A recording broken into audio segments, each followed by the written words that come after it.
సినిమాల నటుడు, జన నటుడు. ఆయన ఏమంటారో చూద్దాము మా ఎన్నికలకు సంబంధించి. నారాయణమూర్తి గారు, జరుగుతున్న పరిణామాలు మనం చూస్తూ ఉన్నాం గత 10-15 రోజుల నుంచి.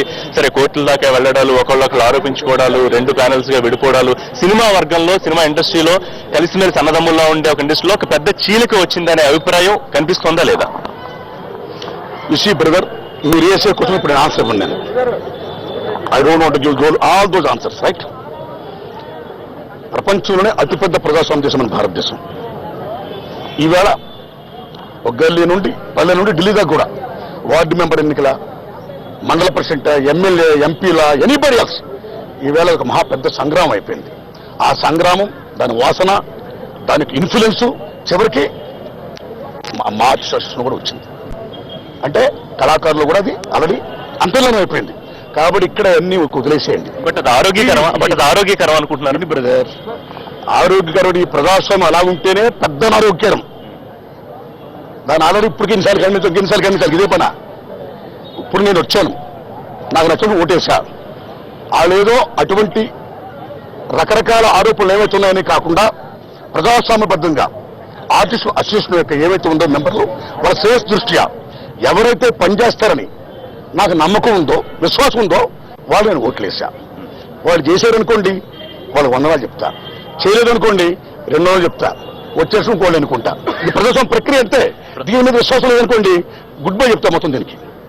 బ్రదర్, నాకున్న మెయిన్ ఎలిగేషన్ ఏంటంటే, మెయిన్ పాయింట్ ఏంటంటే, ఇప్పుడు వచ్చే పెద్దలందరూ కూడా విజ్ఞప్తి చేసేటంటే, ఒకప్పుడు సినిమా ఇండస్ట్రీకి ఊరిని, ఓడని, అమ్మని, బాబుని, సమస్తాన్ని వదులుకుని ఓ సినిమా పిచ్చితో అనేక మంది మద్రాసు వెళ్లేవాళ్ళవి.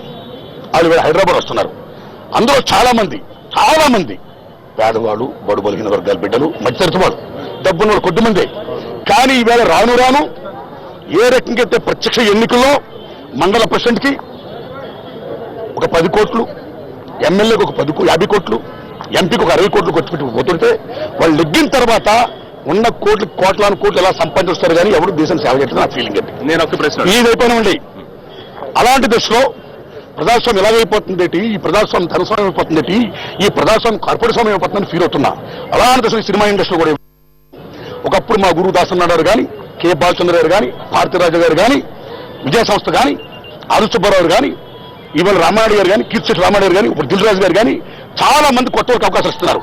అలాగే చిత్రం మన తేజ గారు కానీ, హ్యాపీ డేస్ శేఖర్ కొమ్ములు గారు కానీ, ఇలా ఎందరో మహానుభావులు గొప్ప గొప్ప అవకాశం ఇస్తున్నారు. వాళ్ళందరూ ఏ విజ్ఞప్తి చేస్తున్నారు, ఇవాళ డబ్బు ఉంటే వాళ్ళే సినిమాలు తీసుకుంటున్నారు, వాళ్ళు హీరోలు అవుతున్నారు. వేరే గ్యారంటీ వాళ్ళకి అవకాశం ఉన్నాయి. Let them enjoy, let them prove all the best. అయితే what about the poor people, poor actors? కాబట్టి మా అసోసియేషన్ ఎవరు వచ్చినా సరే కొత్తగా ఎన్నుకనండి, నేను విజ్ఞప్తి తెలుసుకున్నా. ఏ రకంగా అయితే ప్రజాస్వామ్యంలో, ఈ భారత రాజ్యాంగంలో అంబేద్కర్ మహానుభావుడు అవకాశం ఉన్నవాడు ఎలాగా చదువుకుంటా ఉద్యోగాలు సంపాదిస్తారు, అవకాశం లేని దళితులు, అట్టడుగు వర్గాలు, బడుగు బలహీన వర్గాలకి వాళ్ళకి రిజర్వేషన్ చెప్పాలి, అదే పెద్ద అవకాశం ఉన్నాడు. కాబట్టి ఇవాళ భారత చాలా మంది గొప్పలు అవుతారు అన్ని వర్గాలు కూడా. అలాగే సినిమా ఇండస్ట్రీలో కూడా ఏ పేద వర్గాలు ఉన్నారో, ఏ దళిత పిల్లలు ఉన్నారో, ఏ ఆదివాసులు ఉన్నారో, ఏ బడుగు బలహీన వర్గాల పిల్లలు ఉన్నారో, వాళ్ళకు కూడా దయించి వాళ్ళు కూడా హీరోలు అవ్వాలనుకుంటారు, వాళ్ళు కూడా యాక్టర్లు అవ్వాలనుకుంటారు, వాళ్ళు కూడా హీరోస్ అవ్వాలనుకుంటారు. వాళ్ళకు కూడా అవకాశాలు కల్పించేట్టుగా మీరు ఫైట్ చేయాలని నేను వాటిని విజ్ఞప్తి చేస్తాను. That is my main motto. ఒక్క మాట అడుగుతున్నారు, ఇండస్ట్రీ బాగు కోరుకుంటారు, కళాకారుల బాగు కోరుకుంటారు, ప్రశ్నిస్తారు నిజాయితీగా. కాబట్టి ఇవాళ అసోసియేషన్ బాగు కోసం పెద్ద హీరోలు కానివ్వండి, ఫ్రంట్ రో హీరోస్ లేకపోతే హీరోయిన్స్ అసోసియేషన్ ఎన్నికలను ఎంత రెస్పెక్ట్ చేస్తున్నారు, ఎంతమంది ఓటింగ్ చేయడానికి వచ్చారు, నెంబర్ 1. రెండోది, గతంలో గుట్టు చెప్పుడు కాకుండా అధ్యక్షుడు ఎవరో కేవలం వార్తల్లో మాత్రం వినే పరిస్థితి, ఈసారి కోర్టుల దాకా వెళ్లడం, ఒకళ్ళొకళ్ళు మాఫియాలను నిందించుకోవడము. ఇప్పుడే నరేష్ గారు చెప్పారు, మాఫియాలు లేకపోతే సెల్ ఫోన్లు పంచిపెట్టాలి, రాజకీయాలు. అంటే ఇంత సీన్ ఎందుకు క్రియేట్ చేయాల్సి వచ్చిందని మీరు భావిస్తున్నారు? చూడు brother, this is the importance of power.